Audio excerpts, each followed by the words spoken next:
ناظرین یہ بھی بتاتا چلا جاؤں کہ ہمارے سورس نے ایک اور اطلاع دی ہے کہ خواجہ عقیل یعنی کہ گوگی بٹ بیس بدل کر کراچی سے باقاعدہ بیرون ملک افرار ہونے کی کوشش کر رہے تھے. جب انہوں نے پولیس کو دیکھا اور باقاعدہ طور پہ وہ وہاں سے فرار ہو گئے.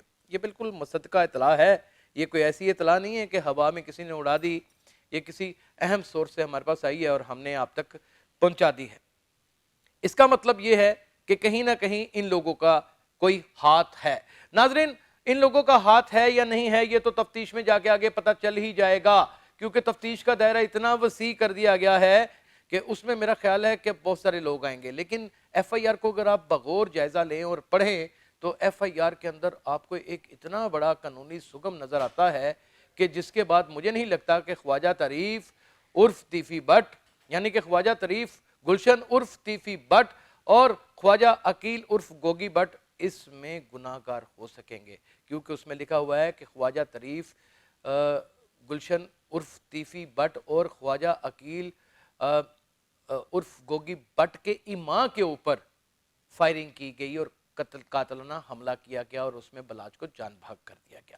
ناظرین اگر ایف آئی آر میں اماں کے اوپر لکھا جاتا ہے تو کیا آپ سمجھ سکتے ہیں کہ یہ لفظ صدا دلوانے کے لیے کافی ہے؟ کیا آپ کو لگتا ہے کہ یہ لفظ اتنا مضبوط ہے کہ ان کی گناہ گاری کو ثابت کر سکے؟ یہ کتنا بڑا سوالیہ نشان ہے جسے ایسے کر کے ڈرا کر کے آپ باقاعدہ چسپا بھی کر سکتے ہیں کہ جس کو بار بار اٹھایا جائے گا. یعنی ماضی کی طرح جس طرح باقاعدہ طور کے اوپر خواجہ طریف کو بے گناہ کر دیا گیا ٹیپو ٹرکا والے مقدمے میں, کیا ان کو بھی بے گناہ اس کیس میں کر دیا جائے گا کہ نہیں کر دیا جائے گا؟ دوسرا سوال بہت اہم اور دل میں ایک ٹیس سی اٹھا دینے والا سوال ہے. ناظرین ٹیپو ٹرکا والا کی فیملی کو اگر دیکھا جائے تو اس میں کوئی شبہ نہیں کہ ایک مکمل طور پہ ایک کاروباری فیملی تھی اور ان کا پاکستان بننے سے پہلے ان کے پردادا کا کاروبار تھا اور وہ کاروبار بڑھتا چلا جا رہا تھا.